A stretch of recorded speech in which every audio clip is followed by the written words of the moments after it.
Hello बच्चों, इस concept video में हम स्पीड ऑफ वेव्स के बारे में पढ़ेंगे। Speed of wave. बच्चों, इस ग्राफ को आप ध्यान से देखें।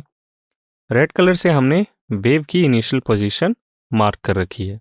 सो at t is equal to 0 wave looks like this. अब चूंकि ये वेव v वेलोसिटी से आगे बढ़ रही है, तो डेल्टा t समय के बाद वेव की पोजीशन चेंज हो जाएगी और सिमिलरली हमारे स्ट्रिंग का शेप भी।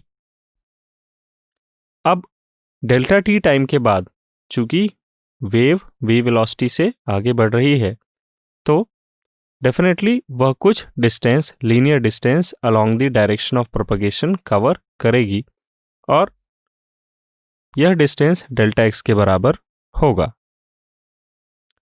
The entire wave pattern moved a distance of delta x in positive direction of x axis during the interval delta t।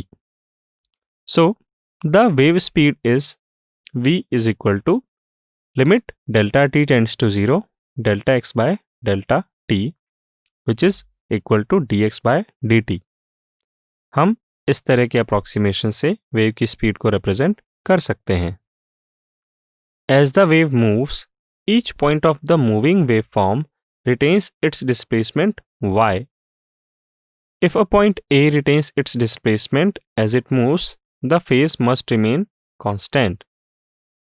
Wave propagation के साथ अगर किसी पॉइंट का डिस्प्लेसमेंट सेम रह रहा है, इसका मतलब यह है कि उसके फेज में कोई चेंज नहीं आ रहा है। इसका मतलब omega t minus k x जो कि फेज होता है, assuming initial phase to be 0, this is a constant. देख सकते हैं आप यहाँ पे पॉइंट ए, इसका डिस्प्लेसमेंट चेंज नहीं हो रहा है, यानी कि इस पोजीशन के लिए, इस पॉइंट के लिए जो हमारा मेन इक्वेशन होता है जिसमें हम साइन फंक्शन का आर्ग्यूमेंट डालते हैं, which is our phase, that phase should remain constant. तभी तो उसका डिस्प्लेसमेंट सेम रह रहा है टाइम के पैसेज के साथ भी।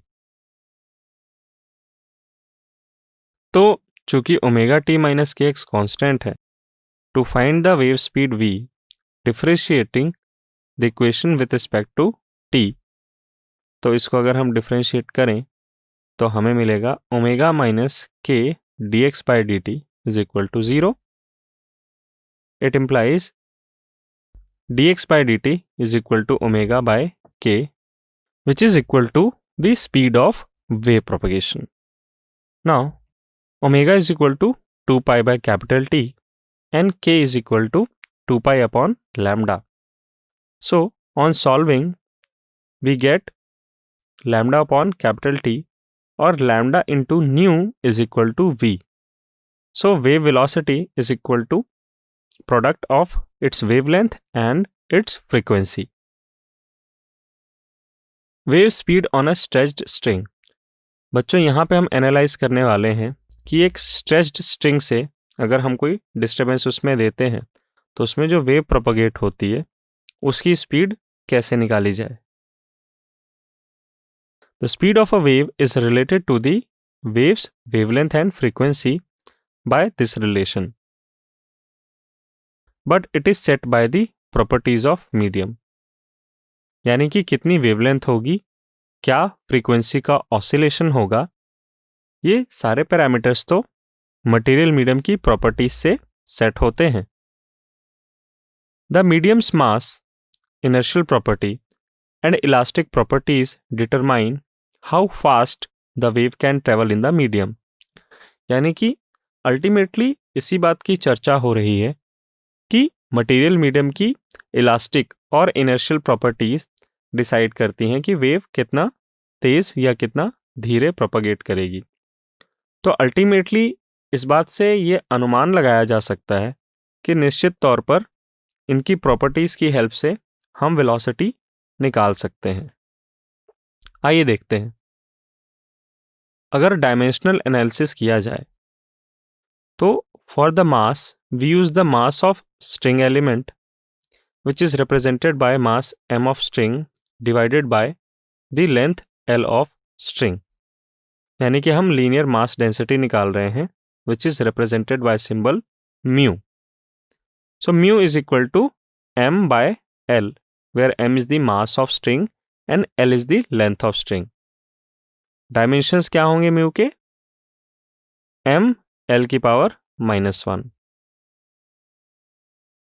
बच्चों ये जो मास है ना, ये इनर्शिया प्रॉपर्टी को अकाउंट में लेता है, और दूसरी जो प्रॉपर्टी है वो इलास्टिक प्रॉपर्टी है। और हमें पता है कि हम स्ट्रिंग में वेव तब तक नहीं भेज सकते जब तक वो अंडर टेंशन ना हो। We can not send a wave along a string unless the string is in tension. We can associate the tension in the string with the stretching or the elasticity of the string. बिल्कुल निश्चित तौर पर जो material medium की elasticity है उसी के हिसाब से स्ट्रिंग का तनाव भी निर्धारित होगा। The tension and the stretching force it produces have the dimension of force. So, dimension of tension or stretching force is m L raised to power 1 t raised to power -2. तो बच्चों अब हमने दोनों प्रॉपर्टीज को account में ले लिया। Inertial property के लिए मास पर यूनिट लेंथ को ले लिया, और इलास्टिक प्रॉपर्टी के लिए हमने स्ट्रिंग के टेंशन को अकाउंट में ले लिया। Now we know the dimension of wave speed is L raised to power 1 t raised to power -1. Dimension of linear density is m raised to power 1 L raised to power -1. And dimension of tension or the stretching force are the dimension of force.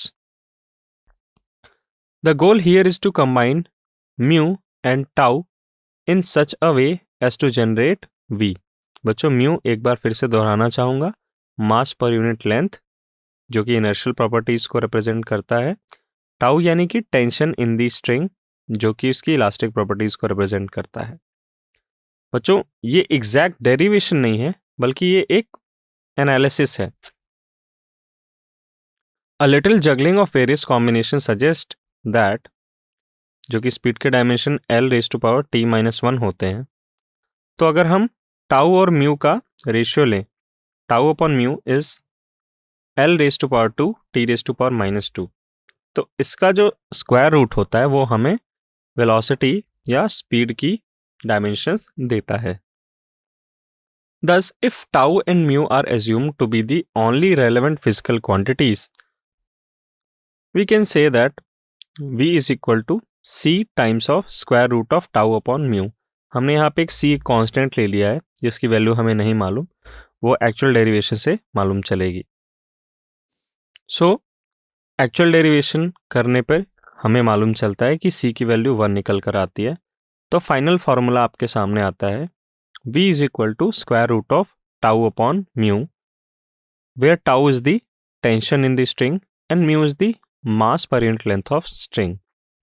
बच्चों ये जो analysis है ना, इससे आपको याद रखने में आसानी होगी कि कभी भी अगर आप भूल जाए फॉर्मूले वगैरह या कन्फ्यूजन हो रही हो तो आप डायमेंशनल एनालिसिस करके डायमेंशंस चेक करके फॉर्मूले सेट कर सकते हैं। बट हाँ, ये तभी हेल्पफुल है जब आपने एक्चुअल डेरिवेशन कर रखा हो।